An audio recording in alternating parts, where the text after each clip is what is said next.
या कुंदेन्दु तुषार हार धवला, या शुभ्र वस्त्रावृता, या वीणावर दंड मंडित करा, या श्वेत पद्मासना। ज्ञान की देवी माँ भगवती वाग देवी के चरणों में मेरा सादर प्रणाम।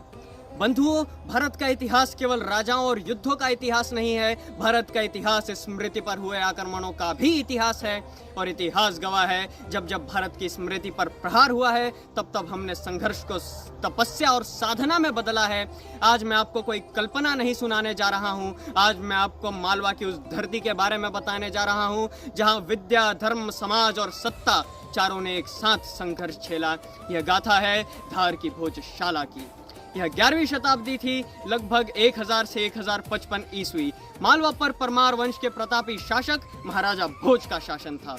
राजा भोज उस भारतीय परंपरा के प्रतीक थे, जहां शासक का अर्थ था रक्षक भी, शिक्षक भी और साधक भी। धार केवल एक राजधानी नहीं थी, धार दिशा थी। यहाँ सभा मंडप थे, यहाँ गुरुकुल थे, यज्ञ कुंड थे। और इसी परिसर में एक ऐसे केंद्र का विकास हुआ जहां वाणी की उपासना की गई। आज भी शिलालेख कहते हैं ओम नमः शिवाय, ओम सरस्वते नमः स्वाहा। बंधुओं, यह पंक्तियां केवल कोई सजावट नहीं थी, यह घोषणा थी कि यह भूमि वाग देवी की है। जन मान्यता कहती है कि यही मां सरस्वती की प्रतिमा विराजमान थी।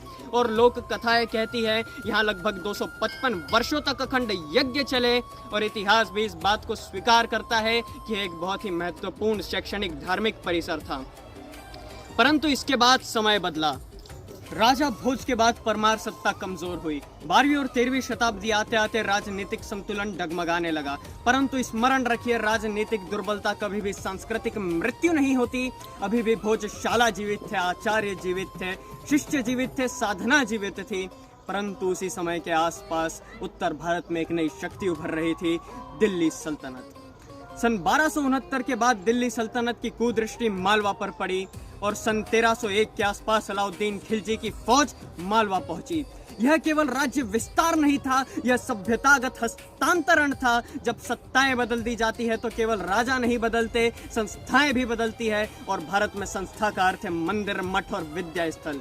जन श्रुतियां कहती है जब भोजशाला पर आघात हुआ तो वहां आचार्य और शिष्यों से कहा गया अपनी परंपराओं का त्याग कर दो, अपने धर्म का परिवर्तन कर दो। परंतु उन वीर बलिदानियों को मृत्यु स्वीकार थी, स्वयं के प्राणों का त्याग स्वीकार था, परंतु अपने धर्म, संस्कृति और परंपराओं का त्याग स्वीकार नहीं था। कई आचार्य मारे गए, कई शिष्य बलिदान हुए और उन सभी के बलिदानों का साक्षी बना वो हवन कुंड।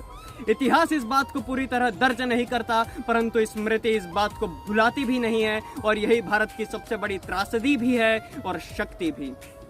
ओम मस्तो माँ सदगमय, तमसो माँ ज्योतिर्गमय, मृत्यु और माँ अमृतम गमय। शायद यह मंत्र तब भी पढ़ा गया होगा जब चारों ओर अंधकार फैल रहा था।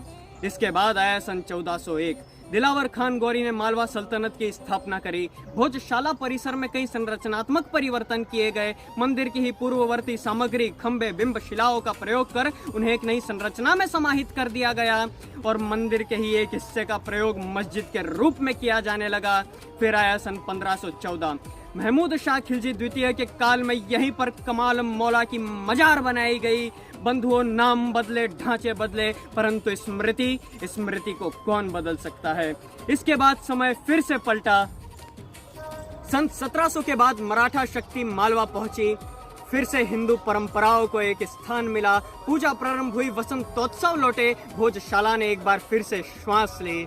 परंतु फिर आए अंग्रेजों के आने के बाद सब कुछ पुरातत्व कहलाने लगा। सर्वे हुए, मूर्तियां हटाई गई, संग्रहालय बनाए गए और मां वाग देवी की प्रतिमा को लंदन ले जाया गया।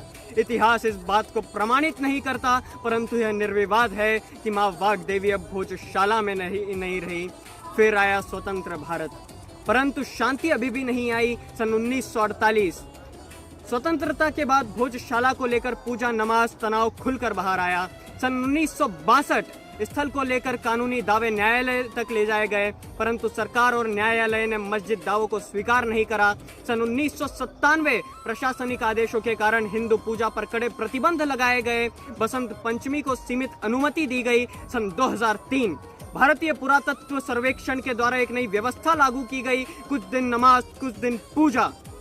तिथियां बदलती रही, व्यवस्थाएं बदलती रही, परंतु एक बात आज भी निर्विवाद है कि जिस जगह पर ओम सरस्वते नमः अंकित है, वहीं उनकी संतानों की पहुंच सीमित है। बंधुओं, यह भाषण किसी से द्वेष नहीं सिखाता, यह किसी को चोट नहीं सिखाता, यह केवल इतना स्मरण कराता है कि यदि सभ्यता अपनी स्मृति को खो दे तो वो जीवित रहते हुए भी मृत हो जाती है। और इसीलिए हमें एक होना होगा, न केवल उग्र होकर, न केवल मौन होकर, बल्कि सचेत, संयमित और संकल्पबद्ध होकर। या देवी सर्वभूतेषु बुद्धि रूपेण संस्थिता नमस्तस्यै नमस्तस्यै नमस्तस्यै नमो नमः।